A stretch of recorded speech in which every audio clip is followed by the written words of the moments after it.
Peut-on continuer à vendre dans une situation de confinement? C'est une question cruciale que l'on se pose aujourd'hui.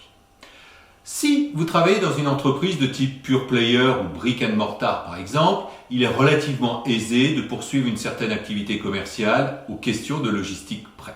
C'est bien différent si vous êtes un commercial dit itinérant, avec beaucoup de ventes relationnelles, exigeant du face-à-face et donc de nombreux déplacements. Mais nul doute que l'ensemble des outils de communication de notre quotidien pourront, dans certaines limites, vous aider à poursuivre une activité commerciale. Pour illustrer notre propos, nous allons prendre appui sur le processus de vente en 7 étapes de Dubinsky, amendé ensuite par Moncrief et Marshall et faisant l'objet encore de régulières adaptations afin de tenir compte des évolutions des technologies de l'information et de la communication. Donc nous allons passer à la première phase de ce processus, c'est la phase de prospection, qui vise à trouver des leads, c'est-à-dire des adresses. A minima, c'est un mode de contact d'une personne. Un numéro de téléphone ou un email, c'est mieux si c'est complété par un nom et un prénom. Comment collecter ces adresses? Pour cela, on peut diffuser des messages sur les réseaux sociaux pour informer d'une offre quelconque. L'internaute pourra alors, en retour, contacter le vendeur, donnant ainsi ses coordonnées. Tenir un blog, rédiger ou partager des contenus sont autant de possibilités pour se faire connaître et donc faire remonter ces fameux contacts. Mais attention, toutes ces adresses ne sont pas forcément intéressantes d'un point de vue commercial. Cela nous amène à la deuxième phase qui est la phase de qualification, qui vise à s'assurer que les adresses collectées sont intéressantes. Pour résumer, séparer le bon grain de l'ivraie. Deux possibilités. Soit cela a été prévu lors de la phase de prospection, vous avez ainsi posé des questions pertinentes, complémentaires à celles de la collecte d'adresses. Par exemple, si l'on commercialise des systèmes de visioconférence, vous avez cherché à connaître le nombre d'employés travaillant dans cette entreprise, le nombre de clients joignables à distance, tout ça pour vous assurer de l'existence d'un besoin potentiel.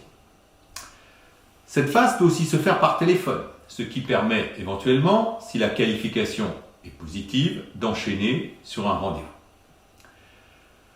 La prise de contact, c'est le début de l'entretien de vente que vous allez réaliser par téléphone ou par visioconférence, situation de confinement oblige.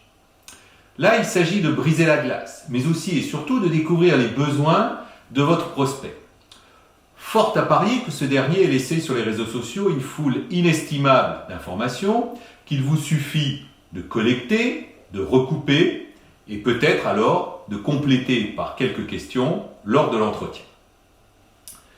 Il est temps alors de passer à la présentation de l'offre via un système de visioconférence, partage d'écran pour présenter une solution, étayer un argumentaire, preuve à l'appui.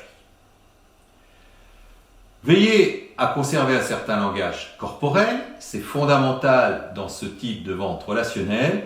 Et n'oubliez pas qu'au téléphone, le sourire, ça s'entend. Pour le traitement des objections, il est possible de partager des témoignages rédigés sur des médias sociaux, des citations sur des blogs, des évaluations positives reçues ci et là, et donc de traiter bon nombre d'objections avec des arguments et des preuves à l'appui. Tout est prêt dès lors pour conclure la vente, avec un partage de bons de commande et une signature en ligne pour officialiser les choses. Pour l'après-vente, un texto ou un email permettent de remercier et de traiter un éventuel sentiment de dissonance cognitive. Garder le contact via les médias sociaux est très important. Plus tard, peut-être demander à ce client d'exprimer sa satisfaction en rédigeant un commentaire sur un site, voire en contribuant à un article de blog. Enfin, d'une façon générale, attention à bien calibrer vos opérations, car si vous ne traitez pas les retours rapidement, outre le fait de perdre des opportunités commerciales, vous risquez de générer un buzz négatif à votre égard. En conclusion, il est possible, même en situation de confinement, de maintenir une certaine activité commerciale pour saisir des opportunités ou à minima pour préparer la sortie de crise. Et nul doute que l'organisation que vous venez d'adopter, sous certaines conditions, pourra peut-être être adoptée durablement la sortie de crise venue. Je vous remercie de votre attention.